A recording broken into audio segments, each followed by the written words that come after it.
This video shows an athletics event at the Tokyo Paralympics. You can see two people preparing for the event side by side in the video. One is a blind player and the other is called a guide, runs together with the blind athlete. Guides are essential for visually impaired people to play athletics. They are the people who tie their hands together with the blind person and run together, becoming their eyes. If blind people use guides in the Olympic Games to participate, what becomes the eyes and guide of blind people in our everyday lives? These exist in various forms, and they play a role like guide to help people with visual impairments to live their daily lives as members of society. All of this is possible because there is a unique form of braille language in our country. That's why we're going to talk about the Korean braille language, hunmaeng. And I'm going to look at braille, which is the language of blind, and braille uses the 6 braille systems created by Louis Braille worldwide. Braille, which is based on Hangul, is also applied to Louis Braille's 6 braille systems. This braille is called hunmaeng. It is a braille for the visually impaired, and it is our own braille made according to the principle of combination of consonant and vowels. And the creator is seung. He was a teacher who taught blind people during the Japanese colonial rule.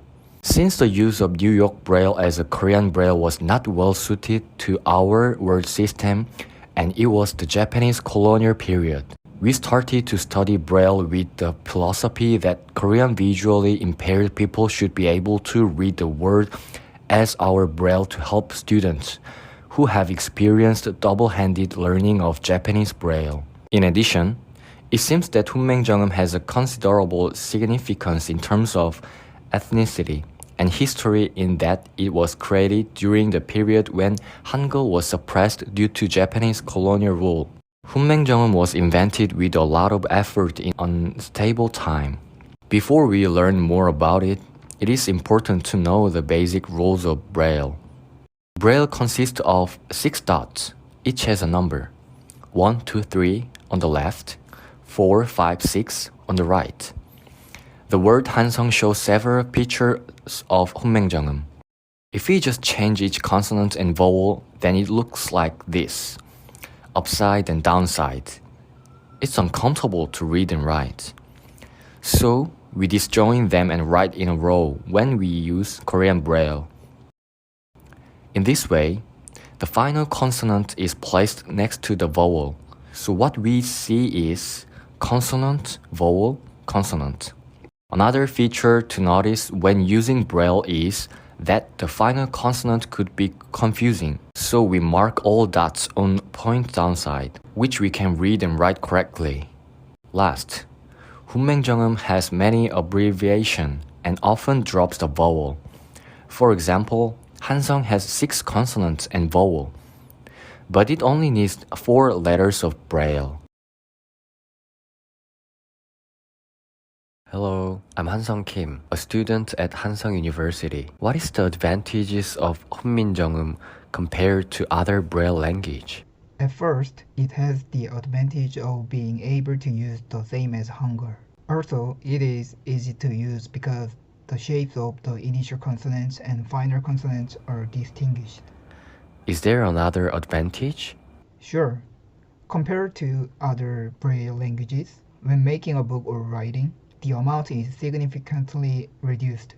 The number of abbreviations for hunmaeng is significantly smaller than that of other countries. Thank you for your answer.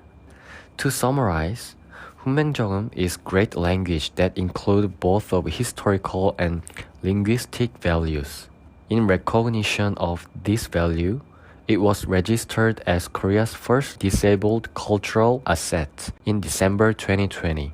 Korean Braille table, commentary manuscript, Braille typewriter. 48 pieces of 8 categories was registered. You can see these cultural assets are displayed in Songam Bakduseong Memorial Hall and the Korean National Museum. Unfortunately, it's been only 4 months since it was registered as cultural asset, but it's being damaged. We asked about this situation to the Memorial Hall. I'm sorry to see you again with such a bad content. I heard news that cultural assets are damaged. What happened? It is true that cultural assets are not being managed properly. First of all, our memorial hall is not officially registered and included as a welfare facility. Therefore, there are no curators and no storage for cultural assets.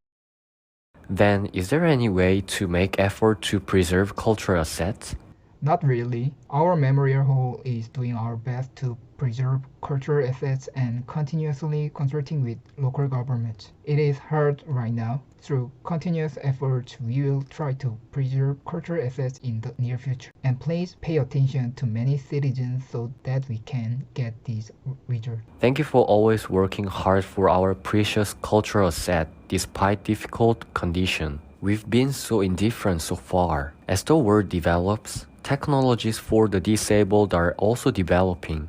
However, language, one of basic rights, still require a lot of attention. Though this video we're going to promote Korean Braille 혼맹정음, and we hope it helps interest in Braille that is not properly managed and marked. Thank you for watching this video so far, and once again, we ask for your active participation and continued interest so that our language, 훈맹정음, can coexist as a cultural asset and as a means of communication for the blind. Thank you.